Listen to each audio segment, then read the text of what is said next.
Hi there and welcome back to the channel. Today I'm going to be discussing Chega, a political party which is often branded as extreme right-wing in Portugal, and I'm also going to explain why I chose to vote for them at the European elections in June and at the local elections before that. First of all, I should probably clarify that as an EU national, I do have the entitlement to vote in Portugal, at least in municipal or local and European level elections. I am forbidden from voting in national elections, so I don't have the opportunity to vote for Chega when the national election occurs. I would if I could, but I can't. It wasn't especially easy to register to vote in my local parish. I had some difficulty doing that. The guy gave me what I feel was a bit of the runaround. I got the distinct impression that he probably wasn't particularly keen on foreigners in the area registering to vote, probably because it's a rural area with a low population and a low turnout, and many people might have the opinion that if foreigners did vote, then it might swing the decision one way or another. Sadly, my vote that I finally cast for Chega had very little impact. In my area, it is solidly socialist, unfortunately, and the PS romped home in all senses. So although I voted for Chega, it didn't have any real impact. However, it's something I'm going to continue to do because, in my opinion, it represents the least worst option amongst the political parties in Portugal.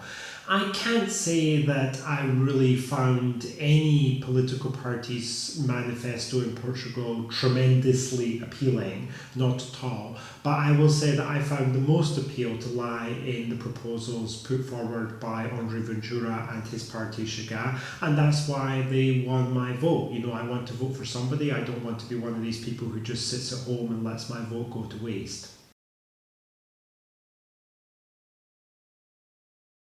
Some people might feel it's a little bit unusual that I, as an immigrant into Portugal, choose to vote for Chega, which is, at least cast in the media as being an extreme right, proto-fascist, anti-immigrant party. First of all, I think that image of Chega is flawed. I don't think that they're nearly as far right or anti-immigrant as people make them out to be. They recognise the need for some immigration into Portugal in accordance with the needs of the economy. And secondly, I am a European and I believe very, very strongly in protecting not just Portugal, but Europe from the effect of external, that means non-EU or non-EEA, immigration. To me, there's a big difference between immigration in the European Economic Area and immigration from external sources. And Chega has demonstrated a firm commitment to the principles of freedom of movement within the European Union and European Economic Area, and I'm very happy with that. I think we need to distinguish between that kind of migration and migration from external sources, particularly migration which originates in the developing world. There are some things about Chega that really appeal to me, and there are other things which I don't like so much. So let's start with some of the positives which motivated me to go out and vote for the party. The most powerful element is definitely their immigration policy, most of which I completely agree with, although, to be honest, I would like it to be a little bit harsher, but anyway, we'll come back to that in a moment. It's well known that over the last 10 years or so, under socialist rule anyway, when the PS was in power, Portugal has basically implemented an open doors immigration policy, and the result is that there are now in excess of 1 million migrants legally residing in Portugal, with another approximately 500,000 who haven't got the correct documentation. Now, this is a huge amount of people. It basically means that around 15% of the Portuguese population are not Portuguese. They're immigrants. Some of them, most of them, very recent immigrants. So, what do Chega propose that appeals to me? Well, first of all, they want to move away from this uncontrolled immigration system that the PS brought in. I've commented in a previous video on the loopy manifestation of interest program whereby people could just simply turn up in Portugal on tourist visas and say that they wanted to look for work and they could get residency. To me, that was completely insane and attracted all the wrong kinds of people, simply because if someone has the ability to work here and get a job and qualify for a job, then they're perfectly capable of going through the visa application process and getting a work visa. And that's the kind of policy that Chega advocates. They want to have a points-based system for immigration, perhaps similar to the one in Australia, and they also want to have one which is based on quotas and related very much to the needs of Portuguese businesses for employees. I think that that's really the way it should be. If you relate that to, for example, the situation in China where I lived for a very, very long time, if you want to go there and work, you need an invitation from a business that wants to employ you. And that business has to be registered in the proper ways with the authorities and has to demonstrate why it needs a foreign worker, why they can't find somebody in China to do that job, why those skills are so rare amongst the Chinese that they require a foreigner. And I think that that should be the case in Portugal as well. I mean, we already have the EU, we have the Schengen area where we have free movement of workers within it. That should be enough. And if you need additional workers from outside the EU, then I think there needs to be special processes that are gone through, and those people clearly need to demonstrate why they need to be there. The businesses that want to bring them in need to demonstrate that as well. You can't simply just have people turning up and hoping for the best on the employment market. It's ridiculous. Chega are also in favour of CPLP withdrawal. This is the programme which favours migration from the community of Portuguese-speaking nations. Now, I know opinions are divided on this. Some people are in favour of having more people from Brazil and Mozambique and Angola simply because they speak Portuguese and they think that they will integrate better and, that would be better for society. Perhaps, but I think you have to strictly control the numbers because you have to remember, if you have a lot of people moving from comparatively poorer countries to Portugal, say for example Mozambique, then it's going to depress wages at the low end, for low-skilled jobs. Definitely, and I don't think that's what we need in Portugal. And I also don't really accept the idea that just because somebody speaks the same language or a version of the language, that necessarily means that they're going to integrate well into society in Europe. There's a lot more to living in a European society than just speaking the language alone. There are basic cultural attitudes which might be different. We've already touched in previous videos about things like the burden that this places on the healthcare system. So there are a lot of considerations in basically having this CPLP program in place, and it does risk flooding Portugal with a lot of immigrants from countries which are substantially poorer than Portugal is, and I think there are significant risks there. André Ventura also famously advocated that immigrants into Portugal should have to contribute for 5 years to Social Security before they obtain the right to draw any benefits from it. I do agree with this. I don't think that immigrants in Portugal or any European country for that matter should be able to just walk in and begin claiming benefits on day 1 or 2. I think it's thoroughly unreasonable. I would go even further than Mr. Ventura and say, why should these people have access to healthcare or education as well? Because I don't think he included that in his statement. I think he's focused more on social security, like benefits payments, things like that. I don't see the rationale behind it for allowing people to come in and get a very low-end job and maybe then use family reunification law to bring their relatives over, and then the whole set of them basically benefit from the Portuguese social security system. I don't see why that should be available to them. It just doesn't strike me as something which is reasonable at all, that you should be able to go to a country and benefit instantaneously from the contributions of others. If Portuguese people can go to Angola or Mozambique and Brazil and benefit in the same way, if they have that kind of bilateral relationship and if the benefits are basically comparable, then there could be some reason in it. But that isn't the case, not as far as I know. It's very far from the case. I don't think that Portuguese people can go to Angola and get anything at all.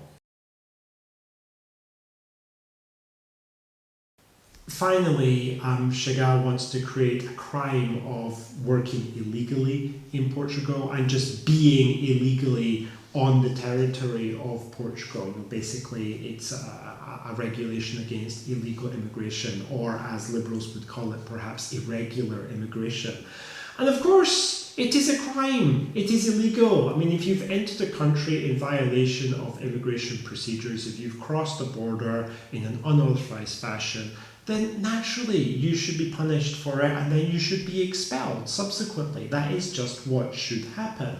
The people who are arguing against this, I really don't understand what basis they have other than the fact that they feel a little bit sympathetic for the plight of these people.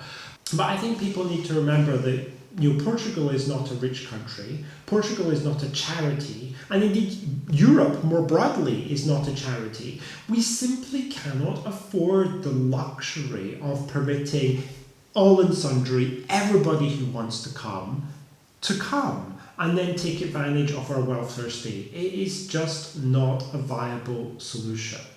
Therefore, although I think some of the Chega policies on immigration are perhaps not quite stringent enough, I am supportive of them, and they are by far the best party in Portugal when it comes to this area of policy. In the second instance, we have tax policy, and this is something which I also think Chega hits better notes than the other political parties in Portugal on. Chega are very much in favour of a flat tax. They've proposed different systems. The one that I read about most recently was a 15% tax on income. The idea that everybody paid the same. Everyone paid 15% of their income.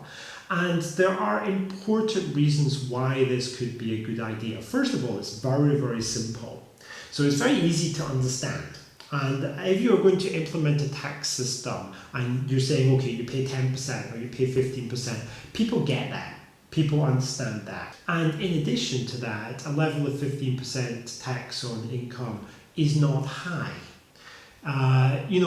As tax levels go up and they go up to like 40%, 45% or whatever the top rate is in your country, you find increasing levels of tax evasion because people say, hey, I'm not going to pay this. You get people going to places like Panama or BVI and setting up companies and, creating these complex webs of entities and trusts to try to conceal their wealth and avoid paying taxes, or you just get people who don't pay taxes and they don't declare their income at all because they want to avoid it.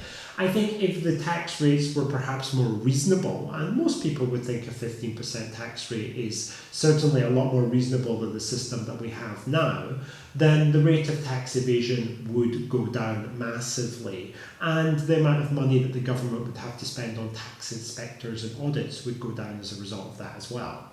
Chega tend to favour consumption tax, which I can get on board with pretty much. The idea that when people spend money, when people buy things, then that's when they pay the majority of their tax. So if people go out and buy a Ferrari or a Lamborghini, or they buy a lot of Gucci shoes or something like that, then they pay a proportion of that to the state in tax. That would be IVA, or the Portuguese version of VAT. And if someone's consuming a lot and they're spending a lot of money on that, then it's more reasonable to tax that than it is to tax things like their income, in my opinion. So I can say that I do agree with the policies of Chega on tax broadly. However, I still think 15% is a bit high. We'll come to that later. Some of my opinions do differ from those of Chega. As I said, I'm not totally on board with everything that the party has to say. but certainly on the spectrum of choices in Portugal on tax policy, Chega is by far the best option. Lastly, I tend to like the stance that Chega has adopted towards corruption in Portugal, political corruption and the corruption that we hear about in entities like TAP and things like that, these state-controlled companies. Obviously, I'm not a fan of that. I'm not a fan of state-controlled companies at all, or big government. And I think that the slogan of the Chega party, which is basically Portugal needs to be cleaned, I think that there's definitely some justification in that. And I would welcome the party getting into a position of power where they actually had the opportunity to clean out some of the corruption that you find amongst people who are perhaps holding administrative or bureaucratic positions in the government or in state-owned enterprises. I think some of these people or groups have been entrenched in their positions for a very, very long time, and the security of that does tend to breed corruption and nepotism and just a very negative culture, which is bad for things like encouraging innovation and productivity as well. And it also gives the country just a very, very bad image, and it makes people think that their government is corrupt. And if people think their government is corrupt, if people think that things aren't fair, then that's never a good position to be in. Moving on to discuss some policies of Chega, which I am not so fond of.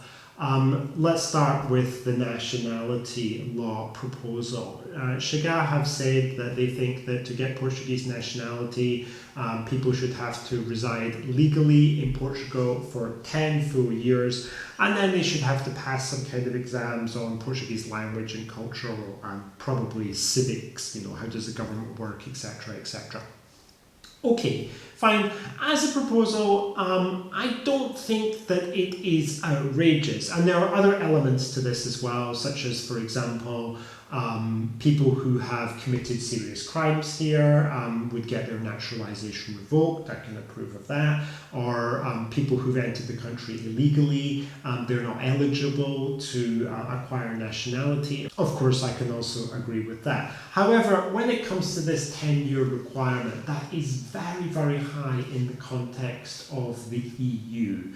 Most European countries are giving nationality in 5 to 7 years. Portugal at the moment is 5 years.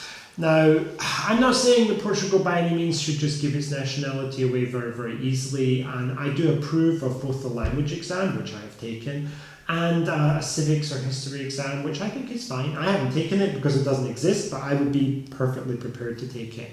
But as an EU national living in Portugal, I think that there should be easier provision for EU nationals. If someone from France comes to Portugal and lives here for 5 years, if they can pass the language exam or any other kind of exam which is necessary, such as one on Portuguese history and culture, then I think that they should be entitled to acquire citizenship. I don't think that we should erect high walls to getting nationality for people from other EU countries. I don't think it's reasonable at all. I think that there should be a difference between EU nationals and third country nationals. The same as, for example, Italy has. EU nationals can acquire citizenship in Italy much, much faster compared to third country nationals. Beyond that, I think that we should preserve elements that the law on nationality already has, which allows the spouses of Portuguese nationals to acquire Portuguese nationality even more rapidly. I think the current time frame is 3 years, to be honest. And I approve of that too. I mean, even if they're faster than EU nationals, it doesn't make any difference to me. I think that that's fine. I don't agree with the idea that either of these groups, either the spouses of Portuguese nationals or EU nationals, should have to wait 10 years to get nationality. If you go to Ireland, where I hold nationality, which is fairly typical of most EU nationality systems. It takes 5 years for a Portuguese person resident there to gain the nationality of Ireland, and if they are married to an Irish citizen, it would be accelerated and it would only be 3 years. I think that Portugal should have a system like that for those two groups, and if they want to consider having something which is more stringent for people from Nigeria or Bangladesh or something like that, then yeah, I agree with that. Another way that they could do it would be looking at how easy it would be for Portuguese people to acquire a nationality in the country of origin of each immigrant. Instead of having some kind of national law which basically sets the benchmark at 5 years or 10 years for everybody, you could look at it in a bilateral way and say, how easy is it for a Portuguese to get nationality in South Africa, for example? How long does it take? What are the procedures? And you could have a series of bilateral agreements which would make things different for people of different nationalities. It's a lot more complicated, but it could still work. There's no reason why it shouldn't. I mean, there are some countries in the world where it's extremely difficult and bordering on impossible for people to actually acquire that nationality through naturalization. The law may exist in some cases, but it's very, very difficult and arduous. Thailand would be an example of this. There are very, very few foreigners who ever manage to acquire Thai nationality, despite the fact that there are millions of foreigners who are living in the country, and many of them have lived there for decades.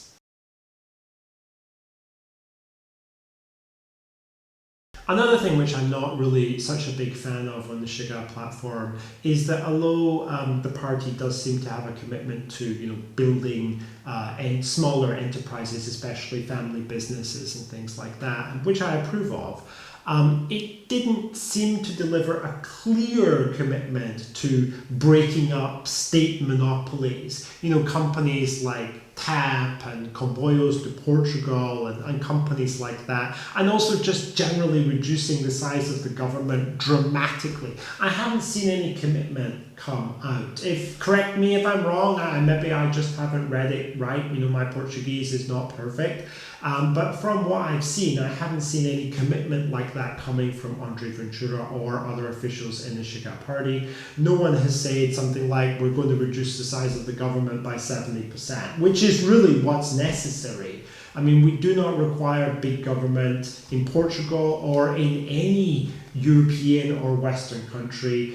In the past, governments were much, much smaller and they functioned quite well and quite efficiently. Nowadays, I think that most modern states are governed by this immense machine, this huge bureaucracy. And Portugal, of course, is famous for its bureaucracy. And I would welcome more commitments from Chega to do something aggressive about this and actually put some numbers on it. Of course, they probably don't want to because, the people who work in the apparatus of the state, there are many of them in Portugal, and they all vote. So it might not be politically advantageous to do this, but I still think it's necessary to lay out, some measures that could be taken to reduce the size of the state in a dramatic fashion and also deal with state monopolies. The last area of policy that I don't really agree with the Chega platform is actually it's on a whole range of things, healthcare, education, social security and pensions, basically these. I am more of a libertarian than a right-winger. Nowadays the label of right-winger and extreme right-winger is thrown out there. And Chega gets labelled as extreme right-wing, but I really don't think that they are.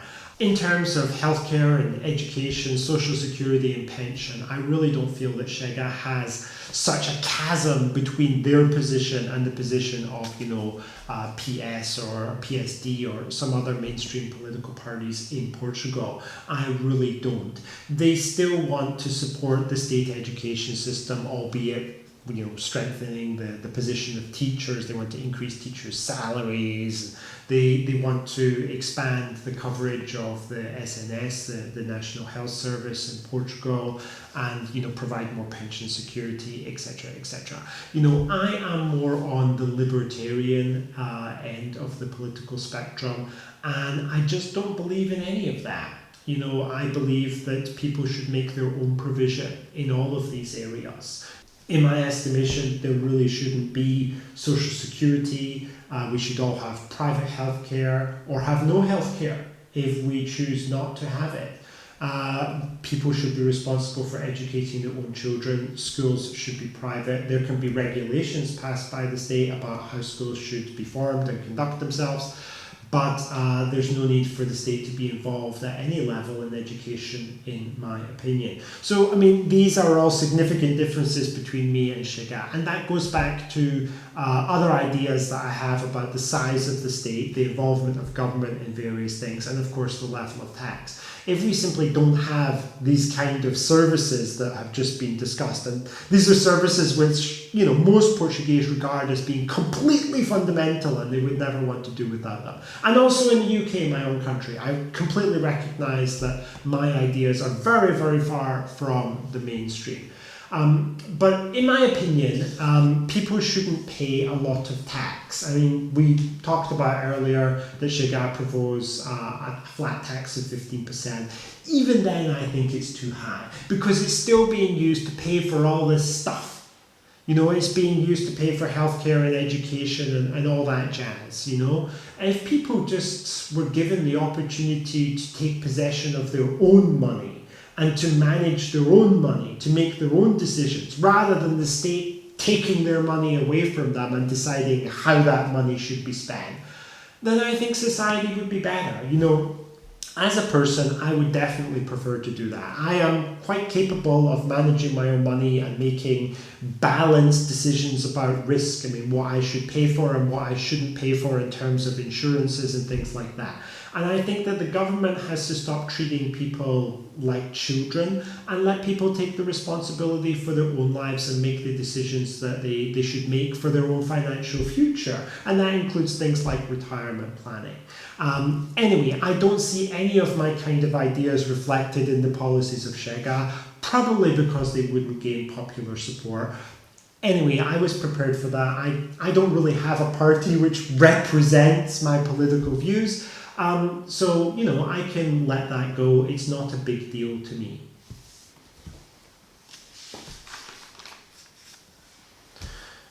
Just to conclude, although there are both positives and negatives that I've identified about Chega from my own personal position, I have my own political views and they have their policies. I still think that on the whole, they're a good bunch of people with decent policies. They have a decent raft of policies which on the whole I can get behind. Although there are some things that I don't agree with, there are always going to be elements of any political programme that not every voter agrees with. You have to, consider things on balance. And I think Chega is a party, the only party in Portugal, which has at least some of the right answers, particularly the right answers in the field of immigration policy. And for that reason, I have voted for them in the past, and I will continue to do so in the future, unless something radical changes. Alright, well that'll do it for this video. I hope that people enjoyed the content and found it informative, and I'll see you soon in the next video.